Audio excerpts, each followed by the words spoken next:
Bom dia a todos, como é que estão? Todos bem?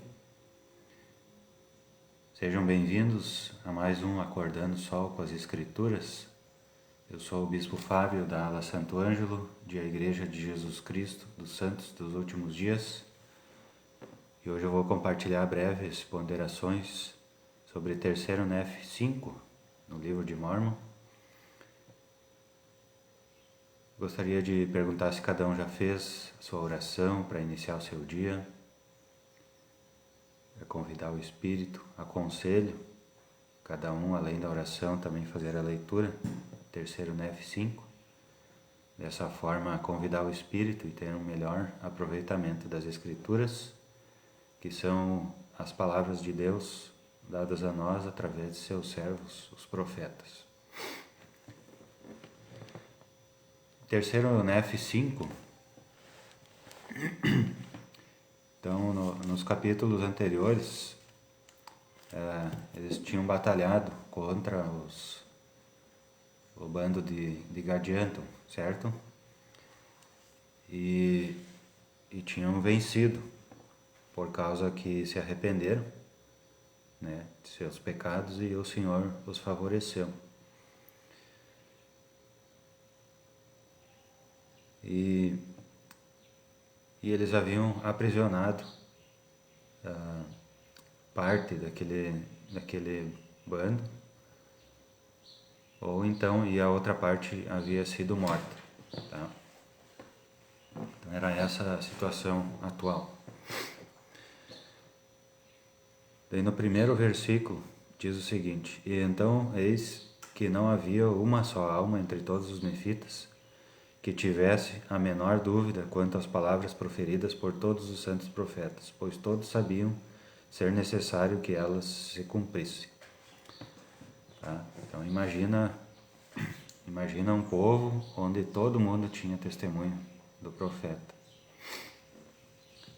onde todo mundo tinha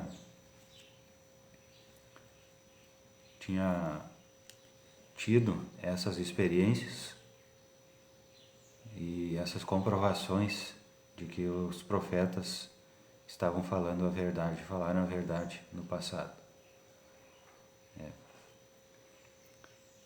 E daí no versículo 3, por conseguinte abandonaram todos os seus pecados, serviram a Deus. Tá? Então mais algumas coisas que eles fizeram aqui, no 4 e no 5, lançaram seus prisioneiros na prisão e fizeram com que a palavra de Deus lhes fosse pregada. E todos os que se arrependeram de seus pecados e fizeram convênio de não mais cometer homicídios foram postos em liberdade. Todos os que não fizeram convênio foram condenados e punidos de conformidade com a lei. Tá? Então, era um povo que seus líderes eram muito preocupados com a justiça, muito interessados em fazer a justiça. Então, os seus inimigos tinham sido presos, o evangelho foi pregado a eles, a esses prisioneiros, aqueles que fizeram convênio de não cometer mais homicídios foram postos em liberdade, e os outros que continuavam proferindo ameaças e não fizeram convênio foram punidos de conformidade com a lei. Tá? Então, no 6, e assim acabaram com todas essas combinações iníquas e secretas e abomináveis, pelas quais tantas iniquidades e tantos assassinatos foram cometidos. Tá? Então, assim que eles acabaram ali com esse bando de Gadianton, tá? Que fazia essas combinações secretas, atacava os nefitas, precisavam atacar porque não sabiam trabalhar, né? Não sabiam e não queriam trabalhar. Então, esse povo, essas combinações secretas foram eliminadas ali naquele momento. Tá? Então, quem está escrevendo quem está escrevendo isso é Mormon, tá? Ele se apresenta ali no versículo 12 e 13. E eis que me chamo Mormon por causa da terra de Mormon, a terra onde Alma organizou a igreja entre o povo. Sim, a primeira igreja que foi organizada entre eles depois de sua transgressão. Eis que sou discípulo de Jesus Cristo, o Filho de Deus.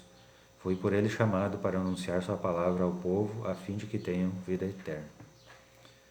Tá? Então, lá nos tempos do rei Noé, quando o povo teve que fugir do rei Noé e ir para um lugar muito bonito, eles deram o nome àquele lugar de terra de Mormon, né?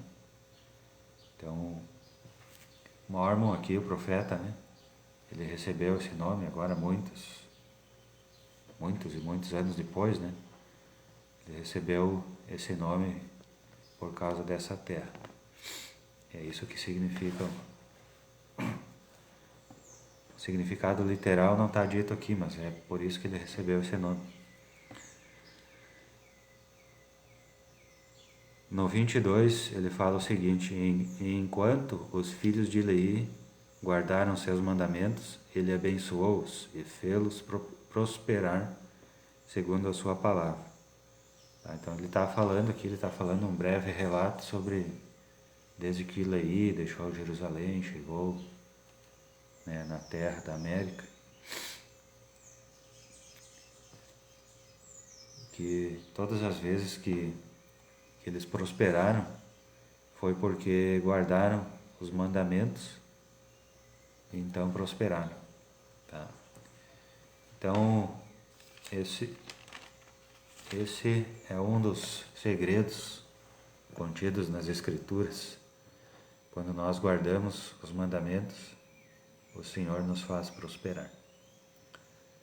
Tá? Então, toda essa batalha, imagina que sonho, né, que as pessoas, os membros dignos, né, os membros do convênio dignos, né, eles tinham com certeza um sonho de que fosse uma terra de paz, onde todas as pessoas tivessem testemunho do profeta, onde todas as pessoas pudessem abandonar seus pecados. Já imaginaram uma terra assim? Uma terra onde todo mundo era assim? Não está falando de perfeição, mas está falando em que todos abandonaram seus pecados e suas abominações e serviram a Deus com toda a diligência, dia e noite. Já imaginaram uma terra assim? Que bênção, né? Então ali eles conseguiram criar, eles conseguiram montar essa sociedade dessa forma. Exigiu derramamento de sangue, exigiu batalha, né? Mas, enfim, eles tinham conseguido, né? Então eu imagino como seria viver em uma sociedade assim, né? Onde as pessoas fossem preocupadas em guardar os mandamentos, em abandonar os seus pecados. Como seria, o que estaria acontecendo, né? Onde houvesse mais liberdade de religião, onde as pessoas não ficassem criticando umas às outras por causa de sua religião, mas sim deixassem as pessoas exercer a sua fé. Tá certo? E uma terra onde houvesse justiça, onde as autoridades fossem preocupadas, né, em fazer a justiça na sua integridade, né, aqueles que fossem iníquos, que fossem postos em prisão e punidos de acordo com a lei. Seria uma sociedade ideal, né? Nós gostaríamos muito que isso acontecesse, tá? E tem um segredo para que isso aconteça. O segredo, no 22, enquanto os filhos de Leí guardaram seus mandamentos, ele abençoou-os e fê-los prosperar segundo sua palavra, tá? Então, Se as pessoas guardarem os mandamentos, o Senhor as fará prosperar. E nós já aprendemos em todas as escrituras que nós já estudamos aqui, né, que essa prosperidade ela não é só, não está falando só de dinheiro, né? Ela fala aqui seria uma prosperidade na sociedade, né? A sociedade seria mais pacífica, organizada. Acredito que essas grades que a gente tem ao redor da casa aí, né, elas não seriam necessárias, né? E prosperidade também na vida pessoal, na família, no trabalho, na realização profissional, prosperidade na saúde física, na saúde espiritual. Tá? Essa é a prosperidade que acontece quando as pessoas guardam os mandamentos. Tá certo? Então, essas breves ponderações sobre terceiro NF5, compartilhe com os irmãos, com os amigos, em nome de Jesus Cristo. Amém. Que nós possamos pensar quais dessas coisas podemos aplicar em nossa vida no dia de hoje, certo? Desejo um abençoado dia a todos, um dia iluminado com a luz de Cristo. E amanhã é sábado, provavelmente não vou fazer live amanhã, nem domingo, mas vou pensar ainda se vou fazer, não decidi ainda. Então nós vemos na próxima, eu vou publicar na página da aula se eu for fazer. Certo? Obrigado pela companhia e um bom dia a todos.